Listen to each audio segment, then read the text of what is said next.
Hey, what's up, Climber Nation? TreeMuggs here. So last week I was doing a big subcontracting job in some huge cottonwoods, and my throw line got stuck in the one tree, and then when we tried to get it out, it got damaged and it ended up being cut. Which was a huge bummer for me, obviously. So I have a new throw line today that I'm going to put into a new pouch that Husqvarna sent me. And so this is something that I do maybe once a year at the most, is switch out an old throw line. So I figured I would take the opportunity to film it for you guys. So we're going to look at my preferred setup for throw line with cubes and line and throw balls and everything that goes along with it. All right, so let's just dive right into that. All right, so I mentioned in a video last year that in my gear bag I keep 2 complete Throwline kits. So I'll just show you what I like in a Throwline kit, and then we'll transfer the Throwline to the new cube there. So there are other means of storing Throwline, but I prefer these cubes. They're awesome. Then they fold down into these triangle things. So what I keep in my cube, besides the line, is I keep an assortment of throw balls. The weight that I prefer to throw, I've been doing this for years, is a 10 ounce. I know a lot of people prefer a 12, some people even prefer a 14 or 16, but I'm just used to throwing a 10, so I do best with a 10. So I keep that on the main end of the line, and then on the other end of the line I keep like either a 14 or a 16. And then as well I keep at least 2 other throw balls with a mini beaner, and this just helps you to add weight really quick to the end of your line, so you can manipulate it in the canopy. And then the last thing that I keep in my kit is a stick, and this is just for pulling on the line if you get it stuck or whatever. And this particular stick, this has a long history actually. This is from an oak tree from like 2011 or 2012. I've had this stick. You know how many times people have tried to throw this stick through the chipper, and I always managed to get her back. So that's my setup. You have your cube, your line, your throw balls, a mini beaner, and a stick. Okay. So this is what I could consider my good cube. This is my primary cube, called a fall timer. I think that's how you say it. But these last a really long time. They're expensive, but they last a long time, so they're worth it. So I have a main cube, and then my secondary cube would be a cheaper one generally. I think this one's made by Weaver, and this is starting to fall apart now. You can see the way that these normally fall apart is these rods will poke through the corners. Once that happens, you're gonna have to replace it pretty soon. So this one here is actually my secondary setup. So I have my line, I have my 10 ounce weight on the one end, and I have a 14 ounce on the other end, and then I have a couple extra with the mini beaner, and then I have a stick. And this is from a Black Locust. It's another good stick. I always get a joke out of it because everyone makes fun of me because I carry a stick with me. But you know how many times this has saved me? Like before I started carrying my own stick in my Throwline pouch, it was always, you just kind of look around and hopefully you'd find a decent stick that you could use. And half the time it was a dead thing and it would snap when you go to pull on it or whatever. So I found it's just easier to just keep a good stick with my Throwline, and then I always have it ready to go. So today what I'm going to be doing is replacing my cube as well as my line. So I have some gear here from Husqvarna. So they're making these Throwline cubes now, as well as Throwline. This is 180 feet of good stuff. And then there's a couple of throw balls here, and I have this mini beaner. So what I'm going to do is I'm going to transfer this line from my secondary pouch. I'm going to transfer it into my primary one, and then I'm going to put the new one in my secondary one, because the new one, you'll see why it'll have a bit of memory and it won't throw quite as well as your primary line. So that's what I'll do first. I'm just going to transfer my my line from the old cube into the new cube. And in order to do this, I'm actually going to have to switch the throw balls, because the way that this flakes in, there's a bottom end and then there's a top end. So I'm switching the way that it goes in, so I have to switch the balls before I do this.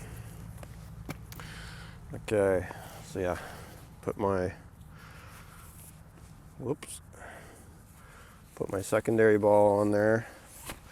Okay, and then I'm just gonna flake the entire thing into here.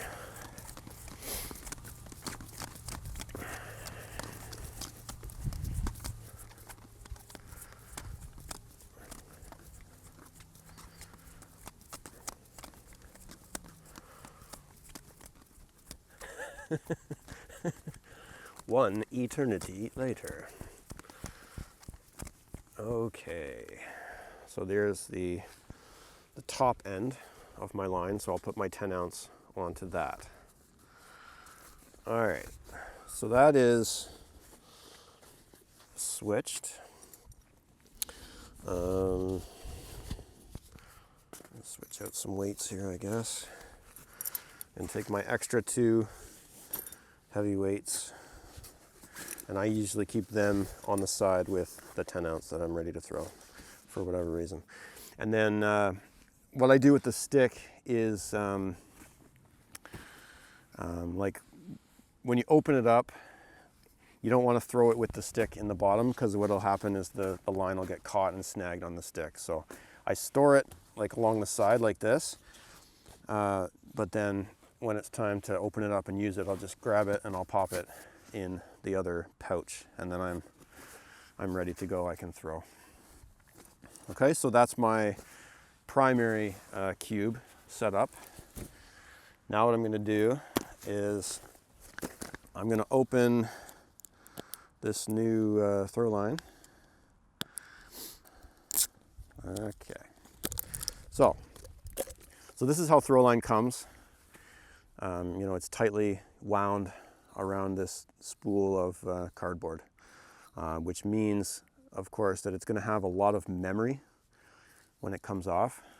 It'll be all twisty, right?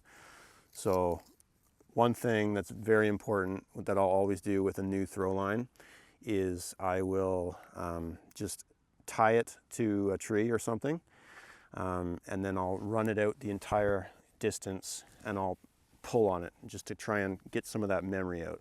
So this is 180 feet long, so you need a space that's, you know, at least 180 feet long. So you can't do it just anywhere, but just find some place that's big enough where it's going to work to do this.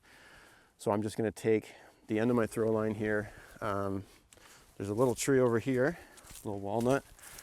So I'm just gonna tie him there. Okay. And then I'm just gonna walk out all the way. Okay, so just keep going here. Okay, keep going and going and going.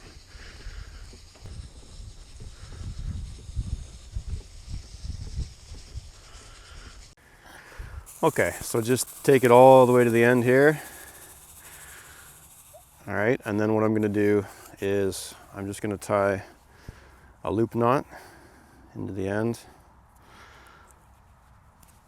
Yeah, and then I'm gonna use the spool and I'm just gonna put it through the loop. And now what I'm gonna do is I'm just gonna give it a good stretch. I wanna stretch the entire 180 feet of throw line. So no shock load, just, you know, just give it a really good hard stretch like that. Just try and take some of that memory out of it, just so it will flake a lot nicer into your cube. So give it a good stretch and just hold it for a few seconds. So that should do it. That's a good amount of tension. That should hopefully be enough. And if it turns out not to be enough, then, you know, we can do it again, but hopefully that works. So Now what I'm going to do is I'm just going to leave this here, and I'm going to go back to the far end of it, and I'm just going to start flaking it into the cube. All right, so let's go back.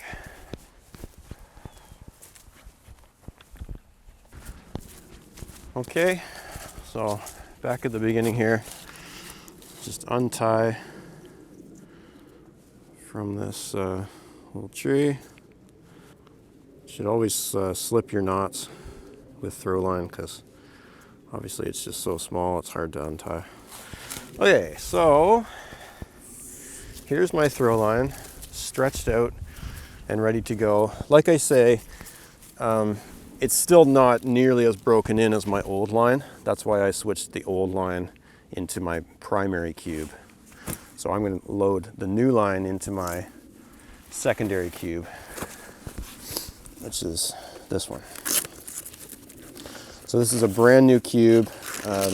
They can be tough to open when you first try them. What I like to do is just stand on one of the corners with your boot, and then you just, or maybe both the corners, and just twist. There you go. It's just a bit stiff when they're brand new, that's all. So now there are two schools of thought with Throwline and Throwballs. Some people will tie loop knots onto the end and then girth hitch it over the Throwball, and some people hate that. They prefer to just tie the string directly to the ring on the Throwball. I prefer the loop knot, so that's just me. So I'm going to tie here a big bowline. Okay, and I'm just going to throw and you don't have to tie anything fancy, obviously. I'm going to try and throw a Yosemite on it. Just a little cleaner, I like it. Okay, so just like that. And then just dress it and set it. Just get it nice and clean. Okay, so the first end into the bag is going to be the end on the bottom. So that's going to be, for me, I put like a 14 or a 16 on the bottom because I like to throw a 10. So I'm just going to start with this. I'm going to put it in the one side here, and I'm just going to start flaking. And I'm just going to flake the entire length of Throwline into my cube here. And you can tell, I mean, it's still obviously a bit stiff, and that's why I say I would want it for my secondary line until it gets broken in. If it's really bad, like I say, you can just re-stretch it. Just do what I did. Just do it again. So, but we'll see. We'll see how this works. So just flake the whole thing in.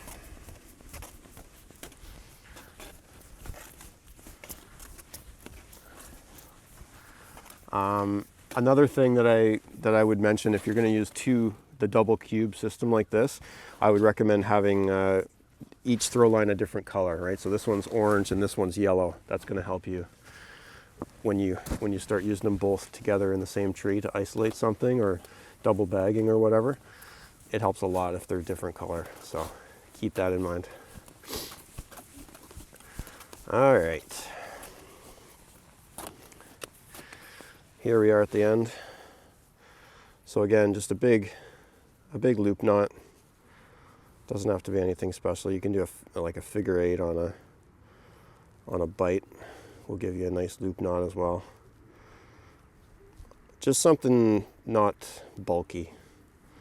Something nice and compact like that.